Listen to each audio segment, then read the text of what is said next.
They're taking action by vaccinating them. They're taking action by screening them, but we're a little bit too late. We should have been doing this from the beginning. Y'all let all of these people, knowing that what we just went through with this pandemic. What's good, y'all? Welcome to Pretty Realist Podcast. It's the Film C. That's me, Shannon Nicole. Now let's get into this video. You know that this migrant situation is hot right now. Everybody's talking about it today, blue in the face. Listen, people are tired of it. You already know Chicago is damn near about to go red for the first time in I don't know how long. And then on top of that, we got all kinds of mess going on when it comes to the government and how they plan on handling this situation. Either way, that ain't what we gonna talk about today. Today we gonna talk about something that I already kind of knew was gonna happen. I was hoping it wasn't gonna happen, but I knew it was gonna happen. And it is the measles outbreak. This is wild. A rise in cases of measles across the United States. The disease used to be common, of course, killed hundreds of people a year at one point, but was declared eliminated from this country back in 2000. Now, somehow, it's come back. Since January, there have been at least 36 cases reported across 16 states, and Florida alone has at least 9 confirmed cases. Florida Surgeon General is defying CDC guidance. He is not recommending vaccines or requiring unvaccinated children to stay home after one outbreak at an elementary school. Listen, I've never had the measles before. I had the chicken pox a long time ago when I was really, really young.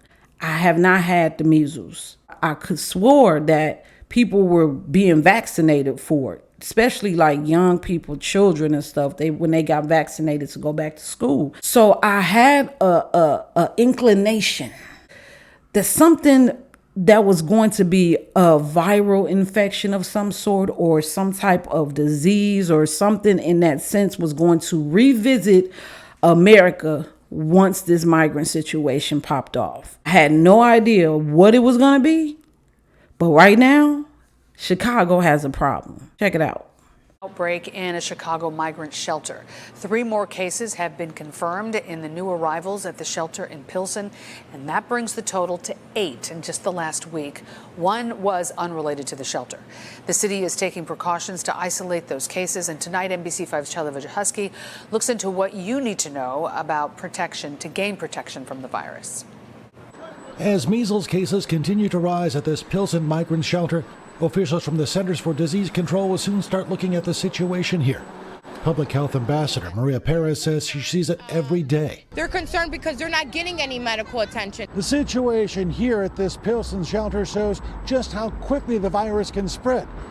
I'm sorry to stop, but this is what pisses me off. So y'all let all of these people, knowing that what we just went through with this pandemic, how it affected so many lives. I'm talking about everybody's lives. Every American was affected. Most of us have had it, or we know someone who has. You know, we know how stressful it was. We know about our businesses being shut down. We know about this. So it is mind-boggling to me how much we got that. I want to say it because I don't want to get no strike. I'm trying to be good. You know, I'm trying to stay in YouTube's good graces right now. But it is mind-blowing to me how much they shoved that down our throats to get in order for us to even go to work. Nurses losing their jobs because they didn't want to get that. I'm talking about, like, how is it that we go from y'all putting so much pressure on American citizens to be vaccinated, but y'all just let these people come over here from these third world countries? I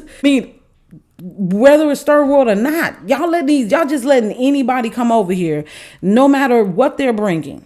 It doesn't make a bit of sense to me. That's why I know, like, they're over here for a reason. Make no mistake about it. These folks is not coming over here just to escape a harsh reality over in their country. They're over here for a reason. Somebody picked up the phone, sent a telegram to whoever was in charge in these countries and was like, look, just go ahead and send them over. We got you. We're going to take care of everything. We're going to foot the bill. But at this point, this many people coming down with this in this short amount of time is a problem. And Lord knows Chicago don't need no more. Just saying. especially when people aren't vaccinated. If you're not vaccinated and you happen to be in a room with somebody that has measles, you have a 90% chance of getting the virus. That's why pediatric infectious disease expert Dr. Bessie Giverghese says vaccinations are critical in fighting outbreaks like the measles. It has a really great rate of protection, 98% effective after 2 doses. Usually, the Centers for Disease Control recommends that those doses be given around 1 year of age and before children enter kindergarten. But more and more, Dr. Giverghese says, we're seeing gaps in vaccinations, especially after COVID. The rates of vaccinations are sort of below our 95% herd immunity that we would like. So when we sort of fall below that 95% vaccination rate, then we do tend to get worried, especially when we have outbreaks that we're seeing right now. Certain adults can also be at risk. There are certain individuals, for some reasons, whether it's cancer treatments or if you're immunocompromised, they may not mount a good enough response, or sometimes just over time, your antibodies can decrease over as you age. For those people, Giverghese says, there are blood tests you can take to check your immunity and then get another shot.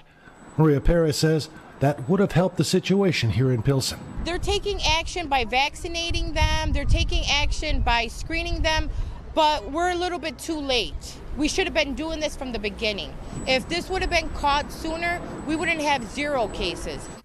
So now they got them on quarantine. So now we don't know if this is going to pass over to Chicago residents and just continue to grow into something else. I don't understand how y'all just didn't vet these people. Like y'all literally fumbled the bag on this one. Y'all fumbled the bag. Biden, you fumbled the bag on this one. Because all of these things that you all are giving to these migrants, you all are expecting for them to just pretty much vote for you in return. Like we're low-key really like watching him like steal the vote right in front of our faces. Like literally. The same thing that you're trying to lock Trump up for, or one of the many things that you're trying to lock him up for, y'all are really like low-key doing it right now in front of us. Chicago citizens, hardworking tax-paying citizens, have to be the ones who have to foot the bill. How is that helping them? Just saying, like, it's something real wrong going on out here with this migrant situation. Like, I'm not the most knowledgeable when it comes to politics. I don't portray to be. A lot of the stuff that I talk about on my channel, I'm literally just learning, because this is the first time ever in my life where I've actually been very, very much so focused on what's going on with the government, what's going on with the presidential race, what's going on in my own city. Because I'm finding out things regarding the politics in my own city that I wasn't aware of, because it affects us all. My city has migrants here. They don't say it. They don't put it on the news, but I know that they're here. We just gonna have to stay prayed up that we not gonna end up in a whole nother pandemic because of the measles. I would have never thought that would have happened in a million years. Like I said, I don't really know a lot. I don't know anyone who's ever had measles before. Prayers to the people in Chicago, man. I really hate to see what's going on with Chicago. Chicago is definitely one of those cities I loved to visit when I was young. It's right near my hometown of Gary in East Chicago. So I'm really praying for the citizens out there, and I really hope that everything work out for them, and that when this crazy mess is over come November, that they'll be able to bounce back and become the beautiful city that I know that they once were and that they could be. Real talk. I just wanted to touch bases on that because I just couldn't believe that it was happening. It's already enough drama going on surrounding these migrants in everywhere from Texas to New York to California. Like, it's a lot of mess that's going on right there. But I mean, like, even with bad apples that may be involved, they're still human beings. And I hate to see that they're out there getting sick and that they're not really getting the treatment that they deserve, considering that they didn't ask to come over here. They didn't ask to come over here. I don't think that they did. If they did, they didn't ask for this. So it's messed up either way.